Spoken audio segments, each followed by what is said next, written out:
Most people earning $250,000 a year assume that building real wealth requires some sophisticated strategy, or maybe hot investment. When the truth is that the system that actually works is so boring that almost nobody actually bothers to use it. They chase complicated ideas and end up with surprisingly little to show for a great income. While the simple three-account system that would have built them real wealth sits ignored because it's not exciting. And I understand why this happens. Because boring doesn't sell. So the financial world consistently pushes complexity, new products, and clever sounding strategies. Meanwhile, the unglamorous system that actually builds wealth on a high income gets almost no attention at all. But earning $250,000 and actually building wealth on it are two completely different things.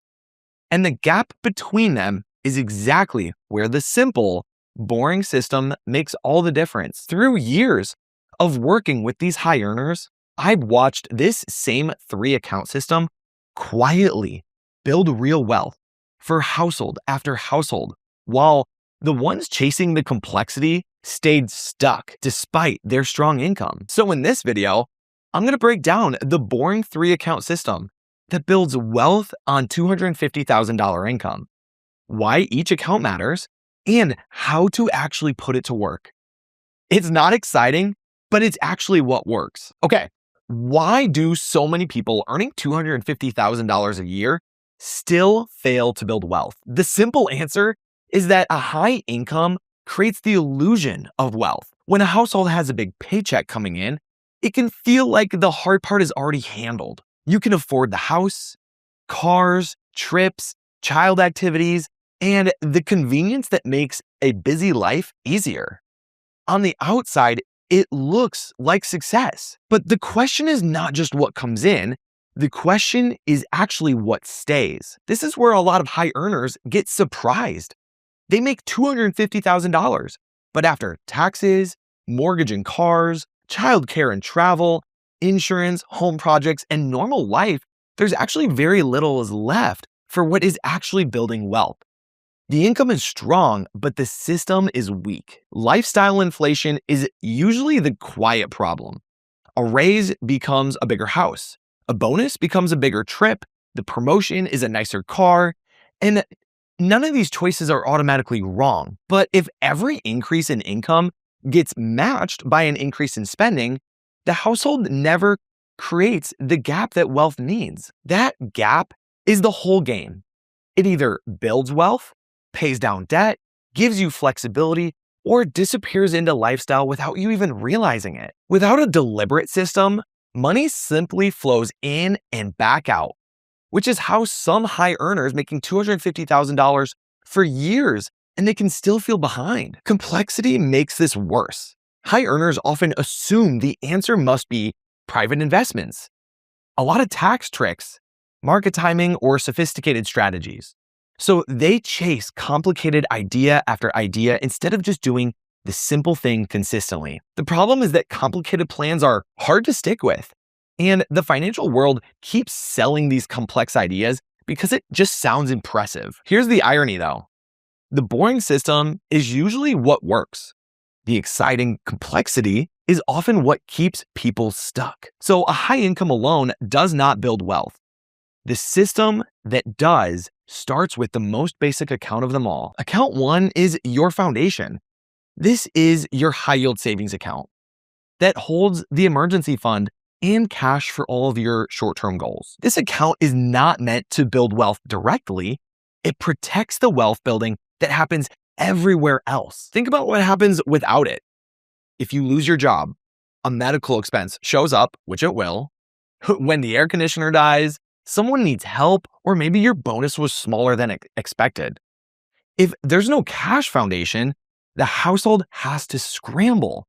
They might get the credit cards, go after your investment accounts at the wrong time, or stop investing completely every time a surprise comes up. That's why this foundational account must come first. We got to put away months of your living expenses set aside to give the rest of the plan room to work. A surprise does not automatically become a debt. The market downturn doesn't force you to sell, and you can invest with more confidence because the basic household risks are already covered. And for high earners, this still matters, even more because your lifestyle is usually more expensive. If you spend $12,000 a month, then your emergency fund has to get pretty big. And that will actually be a lot more than someone who spends $4,000 a month. You got to know your numbers. You got to know what you're spending. So how do we set this up correctly? First, start with your several months of living expenses in the high yield savings account. The amount depends on your situation, but the principle is the same. It should be safe, accessible, and earning a reasonable interest return. I also love to use this for separate savings buckets tied to your short-term goals. Maybe a home purchase, home project, a car, a move, or a large tax payment. This is money you should need soon that should not be invested like your long-term retirement money. And please be careful. Don't overdo it. Holding too much cash can actually quietly cost you the growth. The foundation should be strong enough to protect you, but not so large that the long-term wealth goes to sleep. Getting this foundation right removes fear, and removing fear is what actually helps people make better decisions with your other two accounts. So the foundation protects everything else, but the second account is where the real tax advantages start. So let's talk about the second account type. This is really a set of accounts, your tax advantage accounts. This can mean your 401k, Roth options, and HSA if eligible. These accounts are powerful because they give your money tax benefits. Some of them reduce your income now. Some of them allow the money to grow tax deferred. And some might allow qualified withdrawals to come out completely tax-free. The exact benefit depends on the account, but the point is the same. The tax code is giving you certain places where savings and investments become more efficient. So for high earners, this matters. If you're earning $250,000 or more, taxes are one of your biggest expenses. So using these accounts well can be one of the highest return moves available, not because the investments are magic, but because the tax treatment gives you a head start. So how do you maximize them? Let's always start with the employer match. If your employer offers a match on your retirement contributions, it is usually the first place to go because it's an immediate return. And you don't want to leave that on the table. You can debate the perfect investment mix later, but let's not lose out on free money. Then let's work towards maxing out the available tax advantaged accounts each year. Prioritizing the biggest benefits first. For a lot of households, that might mean increasing your 401k contributions, using an HSA if eligible, evaluating Roth versus pre-tax decisions, and understanding if a backdoor Roth or mega backdoor Roth strategies are available to you and if they're appropriate. These advanced moves are not for everyone, but they can matter for high earners because income limits might block your direct Roth contributions while other Roth plans might still exist. Some employer options also allow after-tax contributions that can be converted via mega backdoor, so just make sure that they're handled correctly. This can dramatically increase how much money gets sheltered. Here's the important part. Consistency. Maxing these accounts. 1 year is great, but building the habit year after year after year is where the advantage becomes enormous. This is your payroll elections, your contribution limits, your benefits, and routine investing. Trust me, it's boring, but it works. Now that you've seen the first two accounts, if you want help setting up this system for your specific situation, click the link in the below to work with Flames, where we'll show you exactly how to keep this structure going. So let's continue. Account 3 is the taxable brokerage account. This is where high earners build wealth beyond the limits of the tax advantaged accounts. Those limits matter. If you're earning $250,000 or more, and if you're saving seriously, you might already be maxing out all of the other options like your 401k, HSA, and Roth options. But what if you still have money that is available that you want invested? That's a good problem, and it needs a place to go. The taxable brokerage account does not give you the same shelter like a 401k or a Roth account, but it does give you flexibility. You can access the money before retirement age. You can use it for a future career flexibility, a home upgrade, early retirement, kids, goals, or just building in wealth without locking it into a retirement rule. This is absolutely one of the biggest things that high earners miss. You might be doing a solid job with your retirement account, but everything flexible sits in your checking account or your savings. Or the opposite happens. Anything not automatically pulled into retirement just gets spent. The brokerage account gives the leftover money a clear job in place. So, how do you do it well? After funding the foundation and working through the tax-advantaged accounts, invest additional dollars in a simple, consistent way. For most households, the core should be the broad, low-cost investments held for a long term. Don't let this brokerage account just turn into your playground. Don't go trading, chasing headlines, and building or buying whatever's popular. That's usually going to distract from the wealth building system. And because this account is taxable, you got to be mindful of interest, dividends, and capital gains. Your holding periods matter and fund turnover. Taxes are part of the plan, but they should not become an excuse to avoid investing. The brokerage account becomes the engine on top of everything else.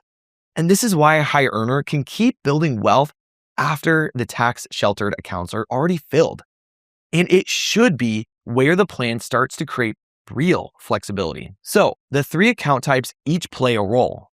The real power comes from how they work together as one system. Remember, the foundation protects you, the tax-advantaged accounts capture the biggest tax benefits, and the brokerage account builds wealth beyond the limits that gives you flexibility. That's the system. Each account has a job. Because each account has a job, you don't have to reinvent the plan every month. When the money comes in, you know the order. Protect the foundation, capture the tax advantages, and invest the excess. That simple structure removes all of the guesswork and a lot of the mental tax. When the order is clear, you can automate it. Retirement contributions happen through payroll. Money moves into savings, money moves into the brokerage account, and the plan continues, even when your life gets busy. If the market is noisy or if work gets stressful, that consistency is what allows compounding interest to do its work. Compounding doesn't need your life to be exciting. It just needs time, money, and repetition. If a $250,000 household creates a real savings gap and pushes that gap through this system year after year, the results can become dramatic. The three accounts also keep the plan balanced. If you only focus on cash, you might feel safe but miss out on growth. If you only focus on retirement accounts, you may build wealth but lack the flexibility. If you only focus on brokerage, you might miss very valuable tax advantages. That is how high earner incomes turn into wealth. Not from one massive move, it's from money flowing through at the right system for a long time. So now that you've seen how the system works, let's bring it all together so you can actually put it into work in your own finances. So, what is the actual plan? First, build a foundation account. Get several months of living expenses into your high yield savings account so your household is protected. Make the amount deliberate, based on your actual spending, job stability, family situation, and your short-term goals. Second, maximize the tax-advantaged accounts. Start with the employer match, then work toward filling the accounts available to you each and every year. If you make $250,000 or more, this again might mean 401k contributions, HSA, and Roth if your plan allows it. Third, open and consistently fund the taxable brokerage account. Once the foundation is in place and the tax-advantaged accounts are being handled, the brokerage account gives extra dollars a place to grow without the same contribution limits. Fourth, automate the flow. Automate payroll contributions. Automate savings transfers. Automate brokerage investments where appropriate. Build the process so money moves before lifestyle has a chance to absorb it. That is what separates high earners who build wealth from those who do not. The ones who build wealth are not always using the flashiest strategy. Usually they're the ones who protect the gap between what they earn, what they spend, and then funnel that gap into the right places every single month. Guess what? They resist the lifestyle inflation. Not because they don't enjoy their money, but because they understand that every dollar has a trade-off. A bigger house, Nicer car or upgraded lifestyle might be worth it right now, but that can create a long-term problem. This is the part that high earners need to hear clearly. You don't need your finances to look impressive. You just need them to work. The boring, automated investing can do more for your life than a complicated strategy you may never actually follow. The goal is not to die with the biggest possible spreadsheet. The goal is to use your money as a tool to build a better life, which means your financial health, physical, mental, family, your time flexibility, and all of your choices. So if you earn $250,000 or more and feel like you should be further ahead, start with the system. Have you set up your foundation? Are you using your tax advantage accounts? And are you using a taxable brokerage account? Is your process automated? And do you actually know what is left over at the end of every month? Those questions might not feel exciting, but they are the questions that turn high income into real wealth. All right. Now that you've seen the boring 3-account system that builds wealth on a $250,000 income, why every account matters, and how they actually work together, you could stop chasing the complexity and start using this simple system that actually turns a high income into real wealth. And of course, if you want help setting this up for your own specific situation, again, click that link below. We would love to work with you, and Flames will show you exactly how to structure it. I will see you in the next video.